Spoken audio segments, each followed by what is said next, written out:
Mr. President, can we still expect to see the sectoral tariffs, so the pharmaceuticals, steel? Is that something you're still considering moving forward Yeah, with? well, I will be, because we want them coming back. You know, we realized during COVID that we don't make our drugs and our pharmaceuticals in this country. So I realized that, and it was a big realization.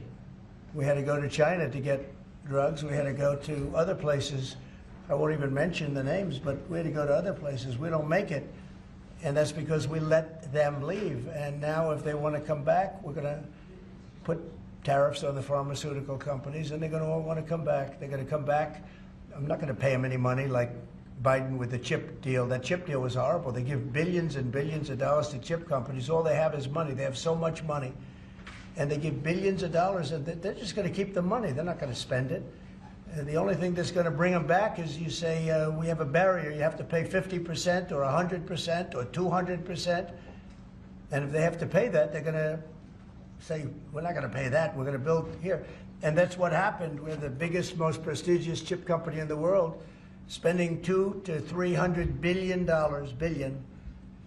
Think of that, $1 billion to build essentially one massive plant. It'll be one of the largest plants in the world. And we're going to get them very quickly. We're going to get them energy. We're going to get them the electricity they need and the energy that they need.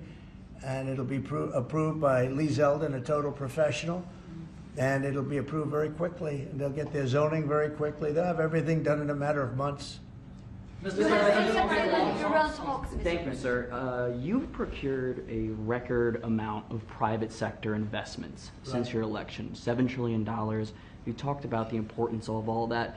Can you talk about how these investments will have a positive impact on families who felt like the previous economy left them behind, and why your executive orders on coal yesterday is so important given the amount of manufacturing that you're ushering back in? Good, thank you. And which is correct. We have, I would say, more than $7 trillion now, right, of investment coming in. Apple is coming in for $500 billion alone. We have other companies coming in with massive numbers.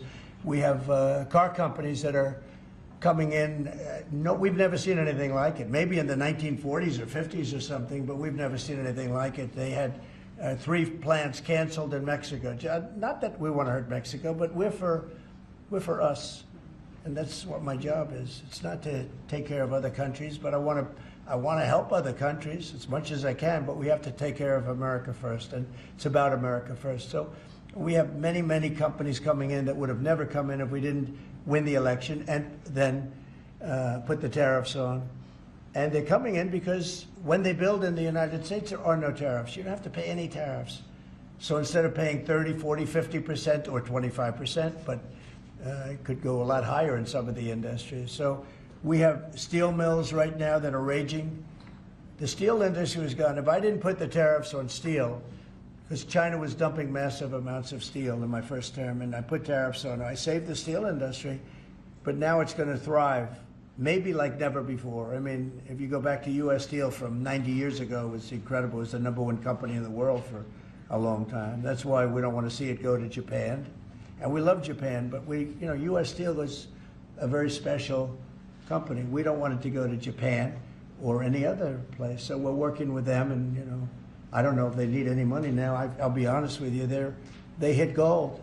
They hit gold because if you look at it, they have such orders for steel now. It's incredible. What's going on in our country is incredible with respect to plants. So we lost 90,000 plants and factories from the beginning of NAFTA, the worst trade deal ever made in the history of this world, but certainly in the history of trade. There's never been a worse trade deal. We were able to cancel that. We had to get approval from Congress. It was like a disastrous curse because you had to go to Congress to get it terminated. You couldn't just terminate it because it was a bad deal. And you had people in Congress that didn't want to do it because they had other reasons, maybe bad reasons. They're mostly not there anymore, those people. But it's amazing what's happened. I appreciate that question because it's incredible. I don't think we've ever seen anything like it. $7 trillion, and it's much more than that because these are places that we know.